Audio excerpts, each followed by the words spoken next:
સમજાવું કે આપણને સીધે સીધું જ્ઞાન રાજ્ય હાથમાં આપી દીધું છે, સીધો સીધો પરિચય રાજ્ય આપણે હાથમાં આપી દીધો છે. કેમ?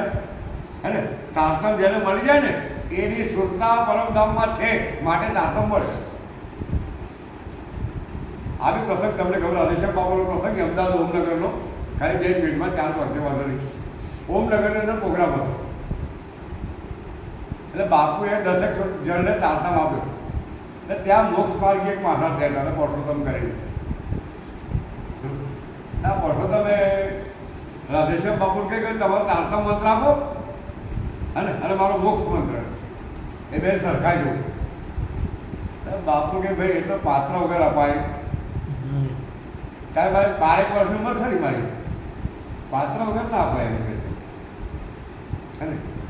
એટલે આ ભાઈ શું કર્યું, પેલા જે જરા તારતમ આવવાનો હતો ને એમાં એક છોકરાને ફોડ્યો કે કોકને લખી આપશે એમ. અને લખી આપે ને તો જરા મને કહેજો, અને એ લખી આપે મને બતાવ જવાબ દો. એટલે એક ભાઈ જે ફૂટ્યો છે હે ને, તો એ કે બાપુ તારતમ લખ્યા, તારતમ તો લીધો પણ લખ્યા તારતમ. એટલે બાપુ તારતમ લખતા હતા, લખી દીધો તારતમ. પેલા ભાઈ હતા ને હાજરમાં. અને હવે શું કર્યું, એ જમવાનું થઈ ગયું એટલે સાંભળવા કે બાપુ ચાલો જમવા. એટલે જે લખેલો તારતમ હતો ને એ આ પ્રણામી ધર્મ પત્રિકામાં મૂકી દીધો. પેલા છોકરાએ જઈને ચાલી ખાધી પેલા ને કે બાપુ ગયા છે જમવા, અને પ્રણામી ધર્મ પત્રિકાની અંદર તારતમ લખેલો મૂકે કાગળ. અમારો પ્રત્યેકનો દાખલો છે. અને એટલે પરસોત્તમ એ ભાઈ આવ્યા, પરસોત્તમ ભાઈ વહેલા પત્રિકા લઈ બધા પાના ફેંકી માર્યા, કોઈ જગ્યા હાથમાં લાવી. 2 વખત પહેરી, 3 વખત પહેરી, પણ એ કાગળ હાથમાં ના આવ્યું. બાપુ બારા ભાઈ શું કહો છો પરસોત્તમ? તો કે તારતમ લખ્યો છે ને એ મારે જોઈએ છે. તો કે લાવો એ મારે પત્રિકા આપો. સાહેબ ત્રીજા પત્તામાંથી તારતમ નીકળ્યો.